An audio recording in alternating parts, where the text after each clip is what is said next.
बिस्मिल्लाहिर्रहमानिर्रहीम। अस्सलाम वालेकुम। आई एम ख्वाजा मोहसिन इनाम। स्टूडेंट्स, हम सॉल्व कर रहे हैं एक्सरसाइज 5.3।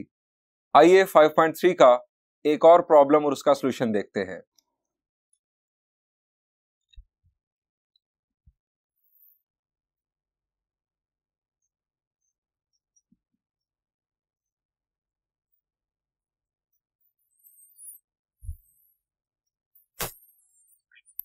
एक्सरसाइज 5.3 का अब मैं आपके साथ डिस्कस करने जा रहा हूं problem number 10।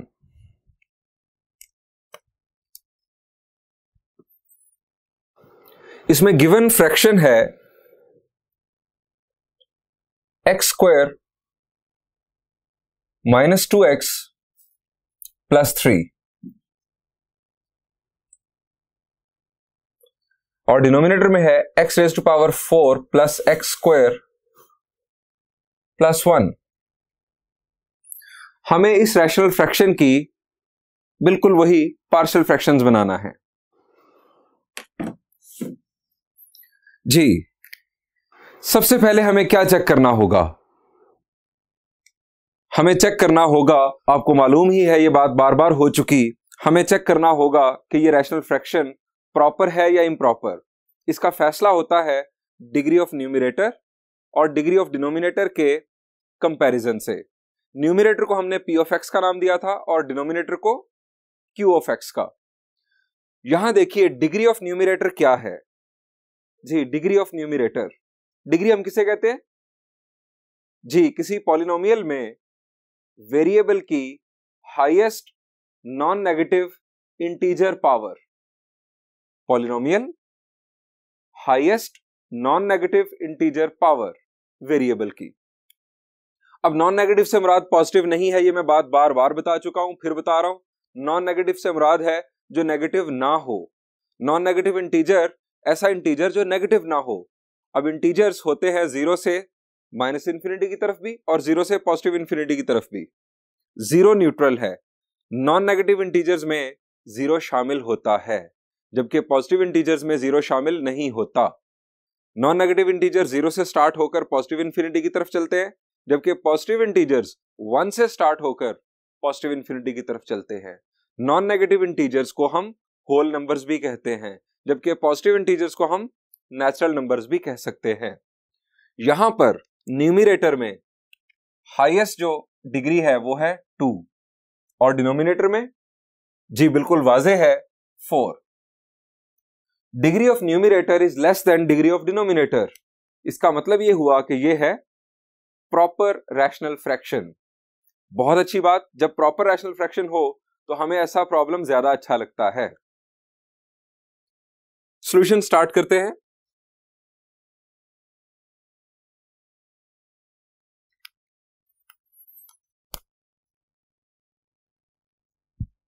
It is a proper rational fraction. यह फैसला होने के बाद अगला चेक क्या है? जी, अगला चेक है कि ये जो Q ऑफ X है ये किस टाइप का है। हमारे पास कितनी डिफरेंट टाइप्स हैं Q ऑफ X की जो अभी तक हमने डिस्कस की? जी, हमने 3 टाइप्स अभी तक डिस्कस की हैं 3 केसेस की सूरत में। केस 1 क्या था? when Q of X has, when denominator has non-repeated linear factors। क्या ये लीनियर फैक्टर है? Answer is no. अगली बात, केस 2, when denominator और Q of X has repeated linear factors। ये लीनियर फैक्टर है ही नहीं, तो रेपिटेशन की क्या बात करें। Case 3, when Q of X has non-repeated irreducible quadratic factors। क्या ये क्वाड्रेटिक फैक्टर है? इसमें डिग्री 4 है, क्वाड्रेटिक फैक्टर में डिग्री 2 होती है, सो ये क्वाड्रेटिक फैक्टर भी नहीं है। ये हमारी तीनों टाइप्स, तीनों केसेस में फॉल नहीं कर रहा, सो क्या करें? जी, हमने लास्ट लेक्चर में भी इस तरह का एक प्रॉब्लम डील किया, वहां पर क्यूबिक पॉलिनोमियल था। हमने क्या किया था? जी, हमने उसको फैक्टराइज कर लिया था। उसकी फैक्टराइजेशन से हमें मिला था एक लीनियर और एक क्वाड्रेटिक फैक्टर। यहां पर भी हमें कुछ ऐसी ही स्कीम लड़ाना होगी। हमें सोचना होगा कि क्या इसकी फैक्टराइजेशन की जा सकती है, इसकी फैक्टराइजेशन से हो सकता है हमें क्वाड्रेटिक या लीनियर फैक्टर्स मिल जाएं और हमारा सॉल्यूशन आगे बढ़ सके। और अगर ऐसा ना हुआ तो फिर ये प्रॉब्लम इनवैलिड है इस चैप्टर के अंदर। अब जरा सोचें, x raise to power 4 plus X square plus 1, इसको हम किसी तरीके से फैक्टराइज कर सकते हैं?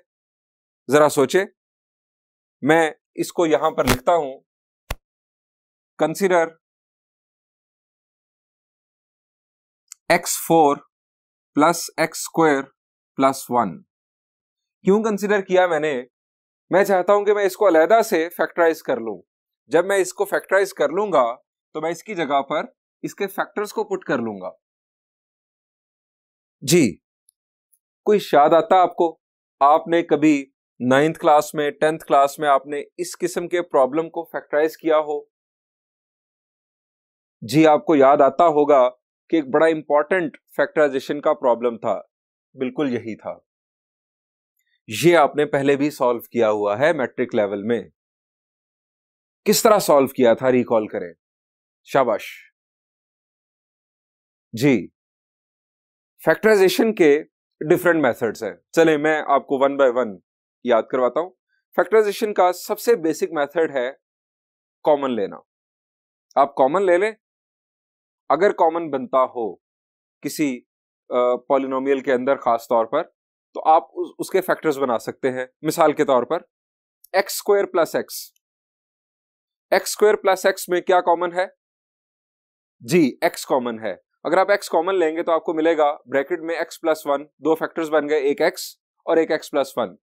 कॉमन लेना सबसे बेसिक मेथड है। इसके बाद क्वाड्रेटिक पॉलिनोमियल्स आ जाते हैं, क्वाड्रेटिक फैक्टर्स आ जाते हैं। हम उन्हें मिडिल टर्म ब्रेक करने से, हम उन्हें कंप्लीटिंग स्क्वायर से या क्वाड्रेटिक फार्मूला से फैक्टराइज कर सकते हैं। यहां पर ये डिग्री 4 है। डिग्री 3 तक हम फार्मूला भी यूज कर लेते हैं, जैसे हमने लास्ट प्रॉब्लम में सॉल्व किया था। एक्स क्यूब प्लस 1 को हमने फैक्टराइज किया। यहां पर X raise to power 4 plus X square plus 1, इसको फैक्टराइज करने के लिए अगर आप गौर करें, यह है एक्स रेज़ टू पावर 4 और यहां पर हमें एक्स स्क्वायर दिखाई दे रहा है। 2 का स्क्वायर बनता है 4। हम इससे ये क्लू हासिल करते हैं, इससे हमें इशारा मिलता है कि हम एक्स रेज़ टू पावर 4 को एक्स स्क्वायर का स्क्वायर लिख सकते हैं। जरा देखिए,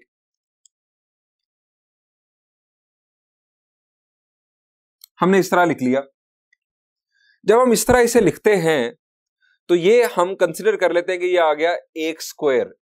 एक स्क्वायर मैंने बोला 1 स्क्वायर, यानी एक स्क्वायर हमारे पास आ गया। अब एक और स्क्वायर अगर इसी तरह से आ जाए, इसी के अंदर मौजूद हो, तो हमारा कंप्लीटिंग स्क्वायर मेथड अप्लाई हो सकेगा। कंप्लीटिंग स्क्वायर मेथड क्या है?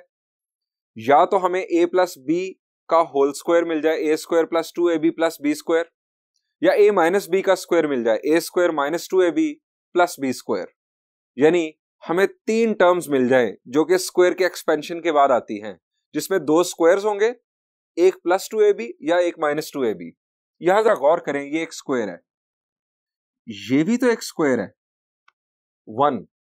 मैं इसको लिख सकता हूं 1 का स्क्वायर। ये हमारे पास स्टूडेंट्स आ गया a और ये आ गया b।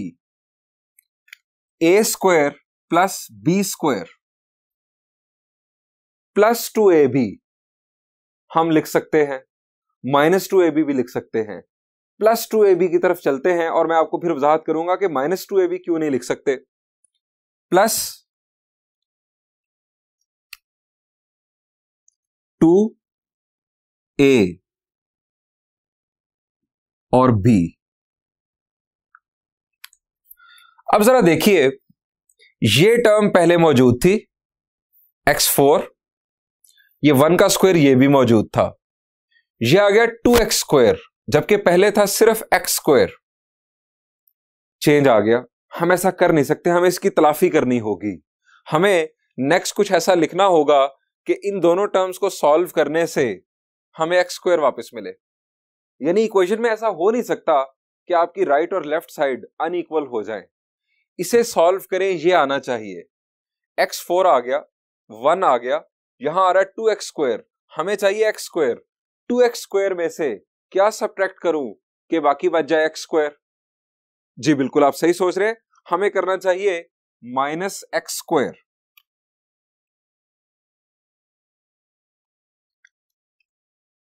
अब ये जो है, ये हमारे पास किस का एक्सपेंशन है, किस स्क्वायर का एक्सपेंशन है? जी, A square plus B square plus 2ab, यानी ये a प्लस बी का स्क्वायर एक्सपैंड किया गया है, यानी एक्स स्क्वायर प्लस 1 का स्क्वायर एक्सपैंड किया गया है। एक्स स्क्वायर प्लस 1 का स्क्वायर माइनस एक्स स्क्वायर, ये दो स्क्वायर्स आ जाएंगे, दरमियान में माइनस आ जाएगा।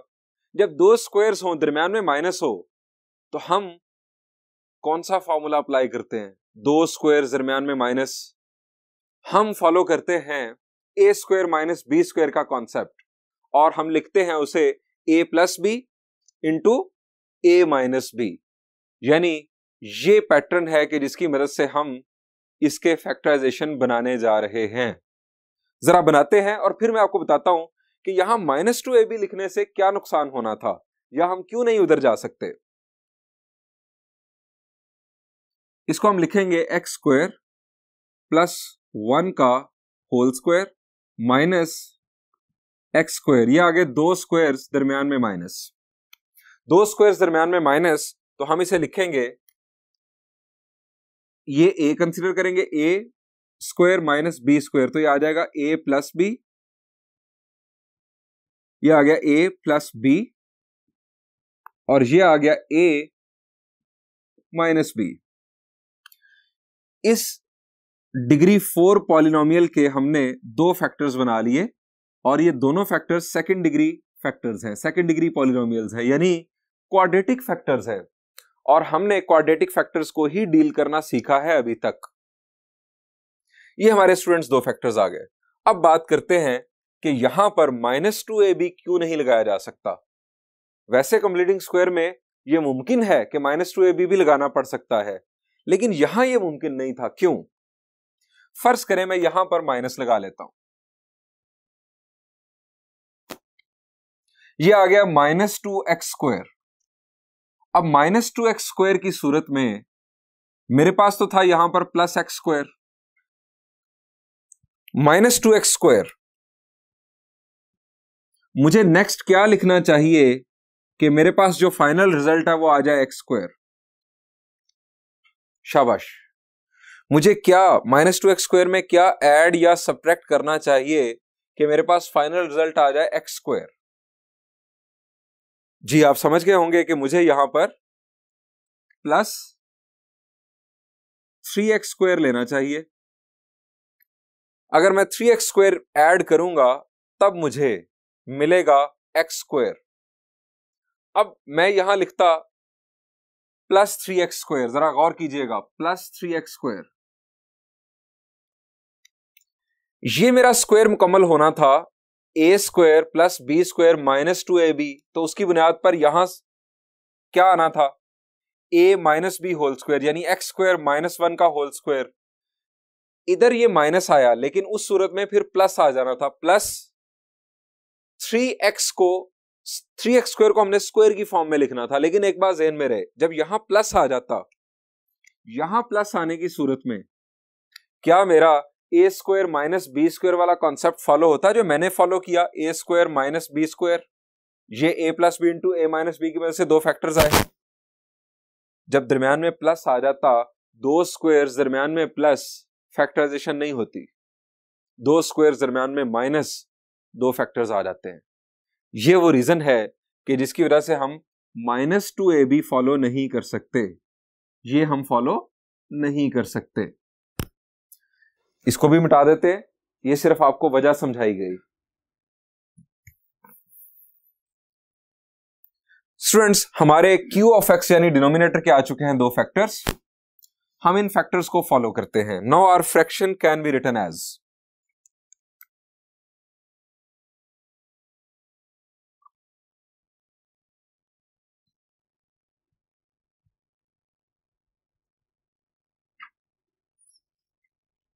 x square minus 2x plus 3 over x4 plus x square plus 1 is equal to, इसके दो फैक्टर्स हमारे पास आ चुके हैं। x square minus 2x plus 3 numerator as it is, पहला फैक्टर। हम इसे डिसेंडिंग पावर ऑफ x की सूरत में लिखेंगे तो ज्यादा अच्छा होगा, मैथमेटिकल लगेगा। x square plus x plus 1, x square minus x plus 1। ये हमारे पास स्टूडेंट्स सिंप्लीफाइड फॉर्म आ गई। इसके ऊपर हम काम कर सकते हैं। अब हमें नजर आएगा कि यहां पर केस 3 अप्लाई हो सकता है। यह है irreducible non repeated quadratic factors. अब हम लेट करेंगे, लेट करते हैं।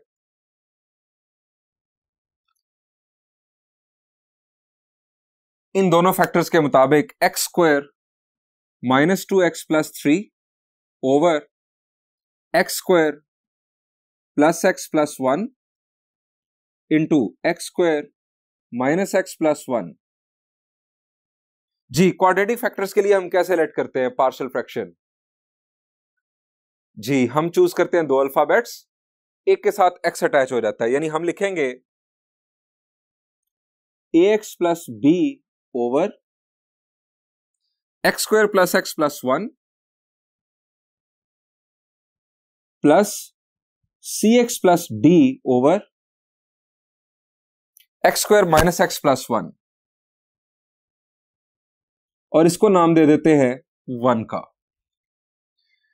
ये हमारा बनेगा आंसर। ये है हमारी गिवन रैशनल फ्रैक्शन, जिसकी पार्शियल फ्रैक्शंस हमें ये मिल जाएंगी। हमें a b c d in values की तलाश है।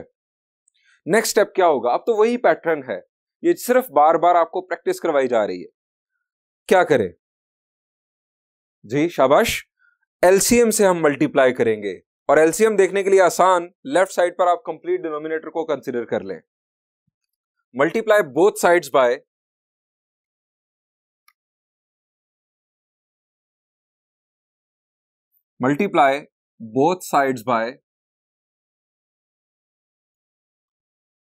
First quadratic factor x square plus x plus 1 और दूसरा x square minus x plus 1। इसे मल्टीप्लाई कर देते। जब हम इस डिनोमिनेटर से मल्टीप्लाई करेंगे इस पूरी फ्रैक्शन को, तो कैंसिलेशन होगी डिनोमिनेटर की। हमें लेफ्ट साइड पर हासिल होगा x square minus 2x plus 3। Right side पर स्टूडेंट्स ये जो फैक्टर है ये इसको कैंसिल करेगा। ax प्लस b के साथ अटैच होगा दूसरा quadratic factor ax plus b into x square minus x plus 1, और cx प्लस d के साथ अटैच होगा, ये कैंसिल होगा, इसके साथ अटैच होगा x square plus x plus 1।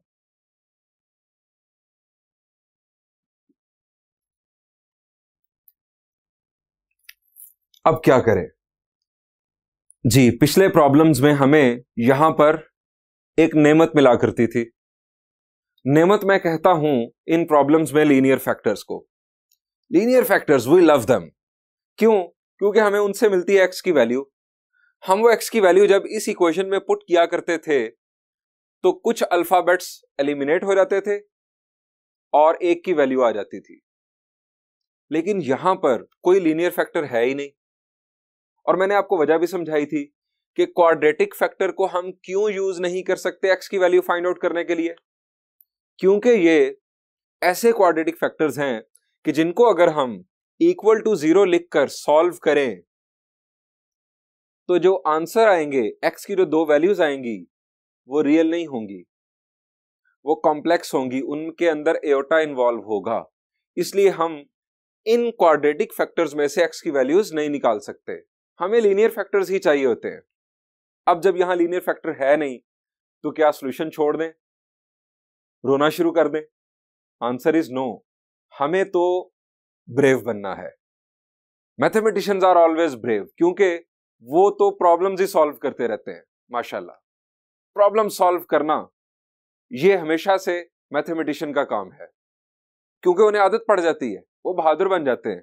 हमें यहां रुकना नहीं है, हमें तो सॉल्व करना है इसको, इस प्रॉब्लम को। अब क्या करें, हमारे पास दूसरी टेक्निक भी है, और वो क्या है? वो है कि हम इसको सिंप्लीफाई कर लें, ये प्रोडक्ट परफॉर्म करें, और अपना दूसरा जो मेथड है कंपेयरिंग द कोएफिशिएंट्स वाला, वो अप्लाई करें। तो बढ़ते हैं अपना दूसरा मेथड, अपना दूसरा वेपन यूज करते हैं, इसी को सिंप्लीफाई करते हैं। इसका अब नाम नहीं मैंने रखा कोई भी इस इक्वेशन का, हालांकि हम ये पहले करते आए हैं, हम इसको इक्वेशन 2 कहा करते थे, लेकिन इस दफा मुझे इसके अंदर कोई वैल्यूज पुट नहीं करना, इसको रेफरेंस के तौर पर कोट नहीं करना, सो इसका नाम रखने की जरूरत ही कोई नहीं। आप जस्ट कंटिन्यू करें। X square minus 2x plus 3 is equal to ax plus b को इसके साथ मल्टीप्लाई करेंगे तो मल्टीप्लीकेशन का पैटर्न कुछ इस तरह का होगा। पहले ax मल्टीप्लाई होगा तीनों टर्म्स के साथ, फिर b मल्टीप्लाई होगा तीनों टर्म्स के साथ। ये आ गया ax cube minus ax square plus ax,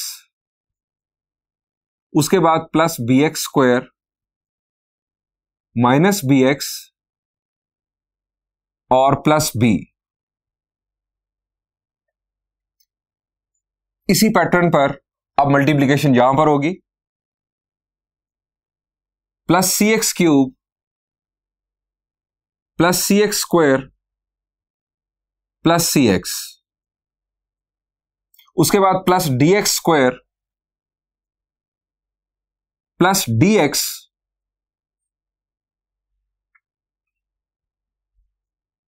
plus d। ये हमारी प्रोडक्ट जो है वो राइट साइड पर कंप्लीट हुई। अब हमारा नेक्स्ट काम क्या है? लाइक टर्म्स को इकट्ठा करना और उनमें से कॉमन निकालना। अब लाइक टर्म्स कौन सी होती हैं? लाइक टर्म्स होती हैं कि जिनमें x की पावर सेम हो। हमारे पास यहां पर ax क्यूब यानी x क्यूब वाली टर्म एक ये है और एक ये है, और कोई x क्यूब वाली टर्म नहीं है। ये दोनों लाइक टर्म्स हैं, इनको हम इकट्ठा कर लेते हैं। X square minus 2x plus 3 is equal to, इन दोनों में से एक्स क्यूब कॉमन निकलेगा, हमें ब्रैकेट में मिलेगा a plus C. X cube common आ गया। इसके बाद हमारी लाइक टर्म्स होंगी एक्स स्क्वायर वाली। एक्स स्क्वायर वाली टर्म्स कौन सी हैं? एक ये टर्म, फिर ये है और देन ये है। 4 टर्म्स हैं। मैंने इनको क्रॉस के साथ जो है मेंशन किया। हर एक को डिफरेंट के साथ मेंशन करने का ये भी फायदा है कि हमें फर्क भी वाज़ेह रहे कि ये एक्स स्क्वायर वाली टर्म्स हैं, और सबको हम जरूर किसी ना किसी तरह से टिक करेंगे ताकि हमें पता चल जाए कि सारी टर्म्स अपनी रीअरेंजमेंट के बाद भी इधर आ चुकी हैं, कोई टर्म मिस ना हो।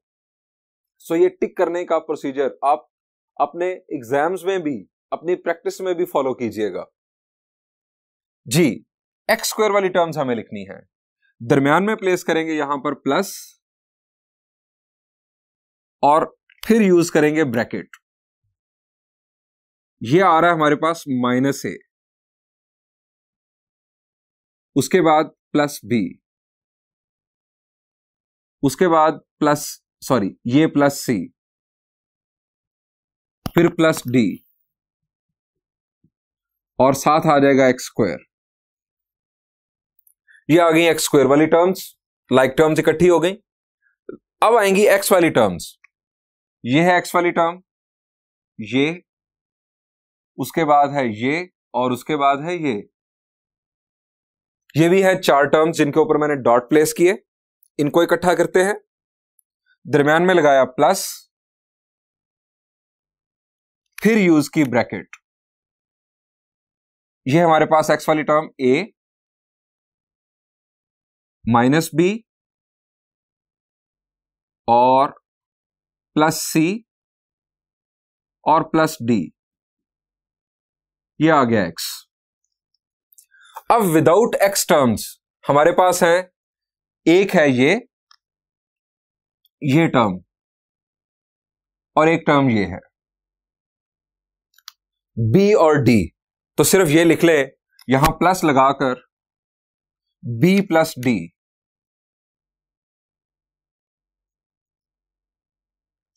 स्टूडेंट्स हमारी टर्म्स मुकम्मल हो चुकी हैं क्योंकि हमने टिक, क्रॉस, डॉट या इस तरह सर्कल बनाकर टर्म्स को मेंशन किया। अब क्या करना है, अब हमें कंपेयर करना है कोएफिशिएंट्स को।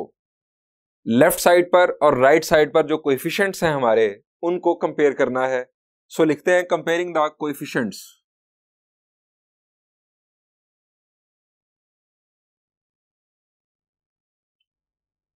Coefficients of like powers of x। अगर हम राइट साइड पर देखें तो x क्यूब हमें नजर आता है, जबकि लेफ्ट साइड पर नजर नहीं आ रहा। x क्यूब का coefficient a plus C left side पर किसके इक्वल होगा? x क्यूब है ही नहीं। तो हम क्या फर्ज करें, हम फर्ज कर लेते हैं ऐसे ही कि लेफ्ट साइड पर लिखा हुआ है 0x क्यूब, यानी 0 है x क्यूब का कोएफिशिएंट लेफ्ट साइड पर। सो हम लिख सकते हैं a plus C is equal to 0।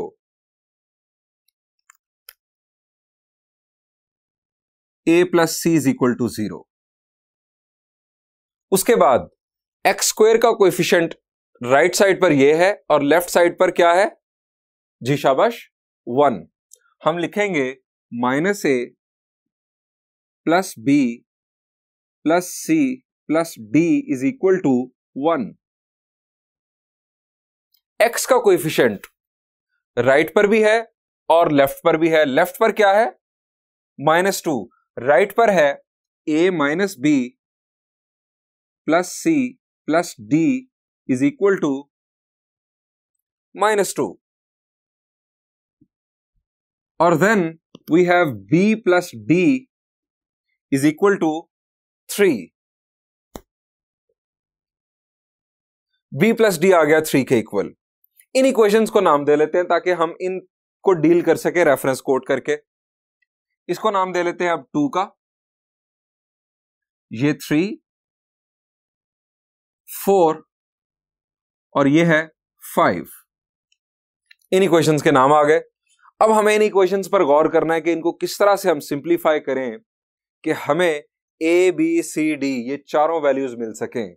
It seems difficult but it is very tricky and very interesting. आपको सिर्फ गौर से देखना है। आप अगर गौर से देखें, इसमें असल में फिलॉसफी क्या है मैं आपको वो बताता हूं। आपको इक्वेशंस बनानी है ऐसी कि जिनमें जो अननोन्स हैं ए बी सी डी वो सिमिलर हों। उनके सिमिलर होने से आप एक को कैंसिल कर सकेंगे और दूसरे की वैल्यू फाइंड आउट कर सकेंगे। अब सिमिलर दो अननोन्स में हो ताकि आप एक को कैंसिल कर सकें, ज्यादा अननोन्स में नहीं। जैसे कि आप देख रहे हैं यहां पर ए बी सी डी और ये भी ए बी सी डी है। ये दो सिमिलर्स तो हैं लेकिन इन्हें डील करना मुश्किल है। इनमें से 3 को कैंसिल करना और एक की वैल्यू फाइंड आउट करना ये मुश्किल काम है। इसलिए हम कोशिश करेंगे कि हम ऐसी इक्वेशंस बनाएं कि जिनमें 2 अननोन्स हों और 2 अननोन्स वाली 2 इक्वेशंस, दोनों का आपस में ऐड सब्ट्रैक्ट करेंगे, एक कैंसिल, एक की वैल्यू आ जाएगी। अब गौर करें, a प्लस सी की वैल्यू 0 है और b प्लस डी की वैल्यू 3 है। a प्लस सी हमें नजर आ रहा है यहां पर, a plus C. a plus C की जगह पर, चूंकि a प्लस सी 0 के इक्वल है, मैं a प्लस सी की जगह पर यहां 0 पुट कर दूं तो बाकी क्या रह जाएगा? बाकी तो रह जाएगा b और d। ये भी b d में इक्वेशन होगी, ये भी b और d में इक्वेशन होगी। तो हमें 2 इक्वेशंस मिल जाएंगी कि जिनको आपस में सॉल्व करने से b और d आ जाएगा। है ना ट्रिक? ये बस गौर करने से पता चलता है। मैथ्स कोशिश करने से स्टूडेंट्स सीखा जाता है। तो यहां पर हाँ, अगर आप बस देखते रहेंगे ना तो फिर आप देखते ही रहेंगे हमेशा। कोशिश करने से आप रॉन्ग अटेम्प्ट करें, लेकिन अटेम्प्ट जरूर करें। a प्लस सी 0 इस इक्वेशन में पुट करते हैं स्टूडेंट्स।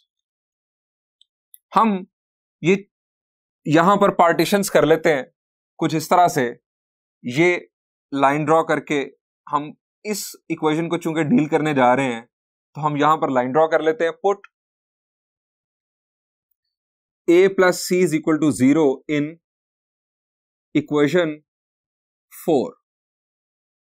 इक्वेशन 4 में a प्लस सी की जगह पर 0 पुट कर रहे हैं। यह आ जाएगा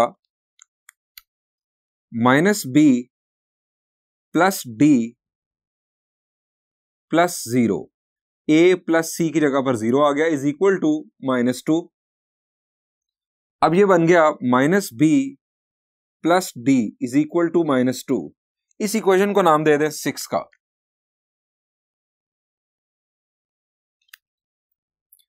अब जरा गौर करें 5 और 6 को हम किस तरह डील कर सकते हैं।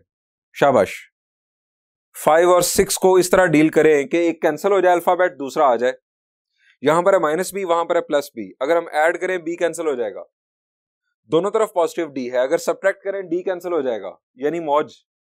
ऐड करने से भी और सब्ट्रैक्ट करने से भी। क्या करें, ऐड कर लेते हैं। Adding 5 and 6,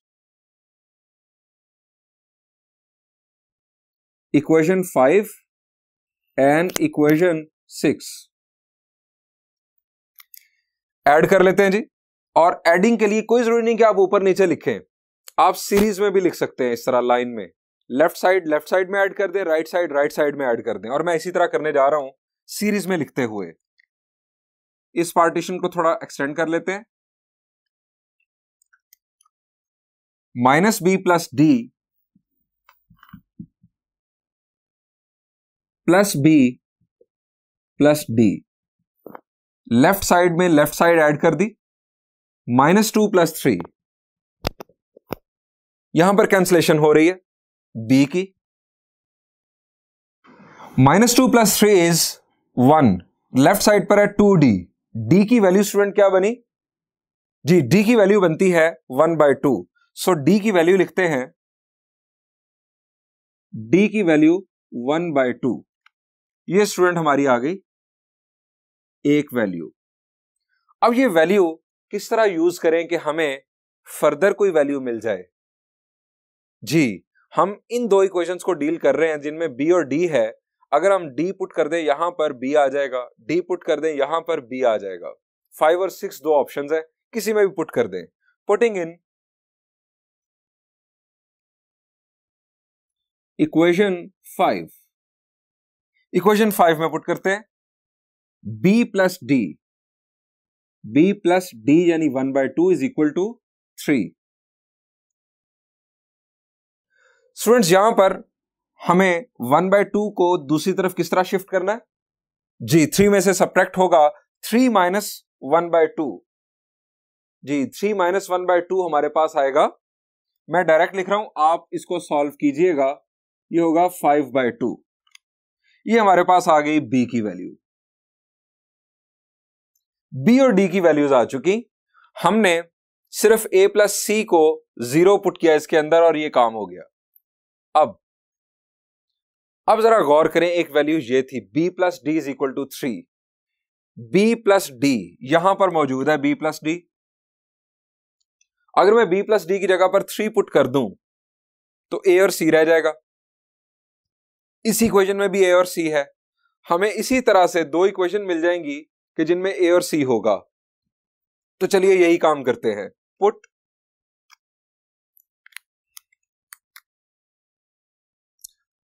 b plus D is equal to 3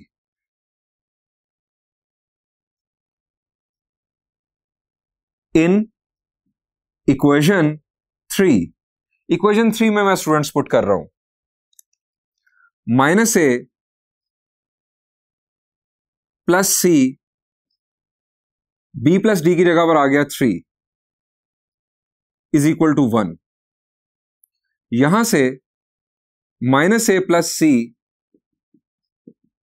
3 दूसरी तरफ जाकर सब्ट्रैक्ट होगा। 1 - 3 विल बी -2। ये हमें एक और इक्वेशन हासिल हो गई। हम इस इक्वेशन का नाम रखते हैं और इसका नाम होगा 7। नामों का मसला ही कोई नहीं, हमारे पास नंबर बहुत है। अब ए और सी वाली ये एक इक्वेशन है और एक ये इक्वेशन है। 2 और 7 का आपस में अब काम होगा, आपस में इनको सॉल्व करेंगे साइमल्टेनियसली। क्या करें? अगेन आप देख रहे हैं इधर पॉजिटिव है इधर नेगेटिव है। ऐड करें ए कैंसिल, सब्ट्रैक्ट करें सी कैंसिल, तो कुछ भी कर सकते हैं। क्या करें? एडिंग ही करते हैं। Adding 2 and 7, adding equation 2 and equation 7। Left side लिखी पहले a प्लस सी और इसकी left side -a plus C, उसकी राइट साइड 0, इसकी राइट साइड -2। a और a कैंसल, यहां पर हमें मिल रहा है 2c is equal to -2। 2c is equal to -2 से मुराद c की वैल्यू क्या होगी? जी, c की वैल्यू हमें मिलेगी -1। c की वैल्यू -1 लिख लेते हैं।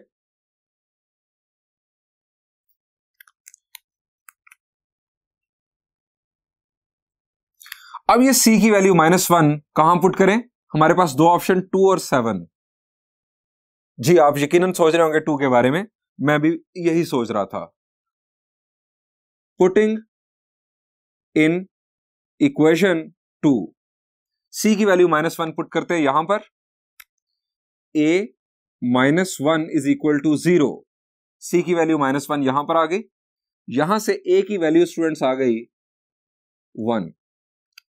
हमारे पास a b c d चारों वैल्यूज आ चुकी हैं।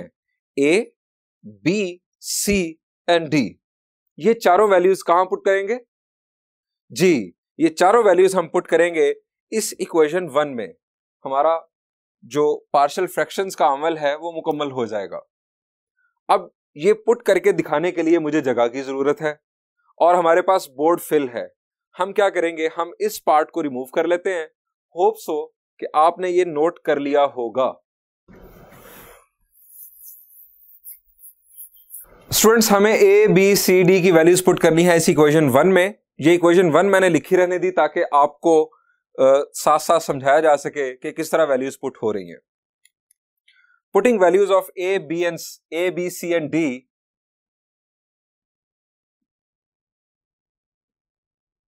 A, B, C and D in equation 1. Equation 1, x square plus 2x, sorry, minus 2x plus 3 over x square plus x plus 1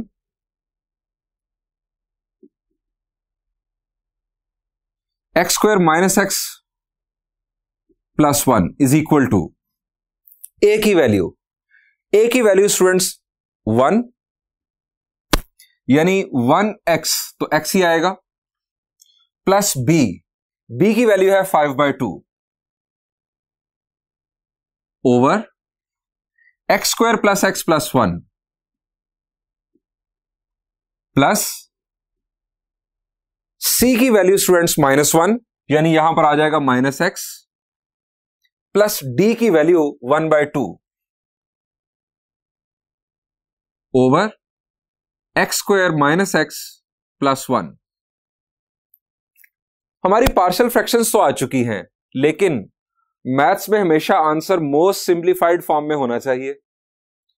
अब मोस्ट सिंप्लीफाइड फॉर्म न्यूमरेटर में हमें fractions नजर आ रही हैं, ये रिमूव होनी चाहिए। क्या करें? शाबाश जी, न्यूमरेटर में हमें क्या करना होगा? हमें एलसीएम लेना होगा और उसके बाद उस डिनोमिनेटर को हमें नीचे शिफ्ट करना होगा जो एलसीएम की सूरत में आएगा, यहां पर भी और यहां पर भी। सो आगे बढ़ते हैं और इसे सिंप्लीफाई करते हैं। न्यूमरेटर में हमारा एलसीएम आ रहा है 2, यहां पर आ गया 2x प्लस 5 ओवर डिनोमिनेटर में है x square plus x plus 1। इसी तरह से यहां पर भी एलसीएम आ गया 2, ऊपर आ गया -2x प्लस 1 और डिनोमिनेटर में x square minus x plus 1। जी नेक्स्ट स्टेप में ये 2 नीचे मल्टीप्लाई हो जाएगा। हम मल्टीप्लाई करेंगे नहीं, साथ लिख देंगे सिर्फ 2 into x square plus x plus 1। अच्छा, अगर मैं मल्टीप्लाई कर दूंगा ना तो उसके बाद मैं पूछूंगा कि बेटा आप क्या करें, आप कहेंगे सर कॉमन ले लें, यानी आप इसी चक्कर में घूमते रहेंगे। कॉमन लेना सिंप्लीफिकेशन है, मल्टीप्लाई करना सिंप्लीफिकेशन नहीं है, यानी ये सिंप्लीफाइड फॉर्म है, ना कि आप इसे मल्टीप्लाई कर दें। न्यूमरेटर में आ जाएगा 2x प्लस 5। यहां पर जरा गौर करना होगा, ये 2 तो नीचे आ गया, ऊपर है -2x प्लस 1। अब ये माइनस क्या यहां पर आ जाएगा? जरा सोच के, क्या ये माइनस हम साइड पर लिख सकते हैं? Answer is no. यहां पर वो माइनस आता है जो पूरे न्यूमरेटर में से कॉमन लिया जाए या पूरे डिनोमिनेटर में से कॉमन लिया जाए, दोनों में से किसी एक में से कॉमन लिया जाए, यहां पर वो माइनस आता है। जबकि ये माइनस सिर्फ 2x के साथ है, 1 के साथ नहीं है, ये यहां मिड में नहीं आ सकता। हां, आप इसमें से माइनस कॉमन लेकर इसको पॉजिटिव बना लें, इसको नेगेटिव बना लें, फिर माइनस इधर आ सकता है। पूरे न्यूमरेटर में से माइनस कॉमन अगर निकाल लें, ये भी रास्ता है। मैं क्या करने जा रहा हूं, मैं इस तरह से लिख देता हूं, पहले 1 लिख लेते हैं, फिर -2x, इस तरह से लिख के हम इसे कंक्लूड कर लेते हैं। दूसरा रास्ता यह था कि मैं माइनस यहां पर ले आता, ये पॉजिटिव होता 2x और फिर -1 आता, लेकिन यह भी सही है। अब हम लिखेंगे हेंस पार्शियल फ्रैक्शंस आर।